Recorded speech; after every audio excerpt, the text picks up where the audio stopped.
a single-engine, fifth-generation Russian fighter.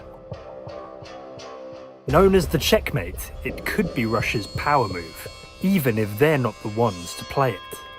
It's likely that this thing is really just in the early days, the prototype phase. In terms of the airframe, it may look menacing, but we know exactly nothing about the stuff underneath that really provides the building blocks. One problem with Russia's aerospace capabilities is that decades ago they had to choose between a high end and a low end, and they decided to prioritize the high end. Unfortunately, that left exactly no room for a single engine lighter jet, and that's where most of the action is in terms of the international market.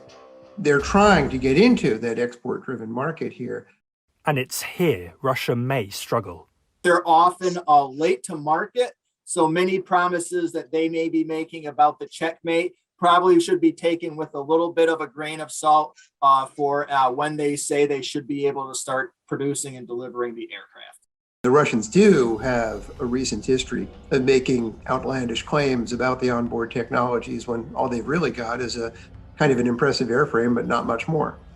And also, frankly, when you buy any kind of fighter jet, you're buying a strategic relationship, and Russia doesn't really have a lot to offer in that department. Why would you buy from them when their interest is primarily to not keep things stable?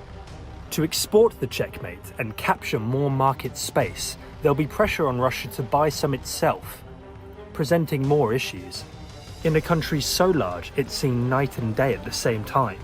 It's doubtful a single-engine jet could complete a patrol, and the advanced twin-engine Su-57 is only just entering service. The idea of taking cash away from that priority and moving towards what is clearly a less capable, shorter-range tactical fighter doesn't seem too likely.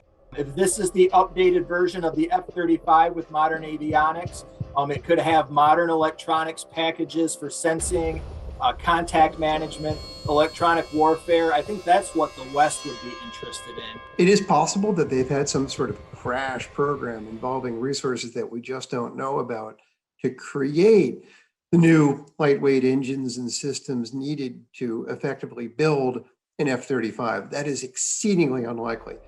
So, without knowing the ins and outs of the plane, what's the point? If a country like Turkey were to purchase this, that would bring mayhem to the NATO alliance. What do you do about that? And I think that's probably Russia's possible goal here. Basically, their response to the status quo of the West, of NATO, of the various Western-oriented Asian countries is to basically try to cause trouble and try to make things different. This presentation in Moscow gets full marks, but it'll take military substance at serious cost to force the West's next move.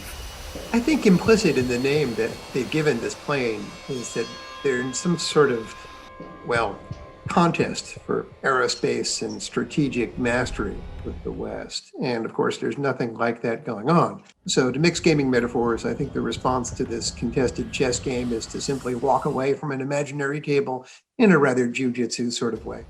Tom Sables, Forces News.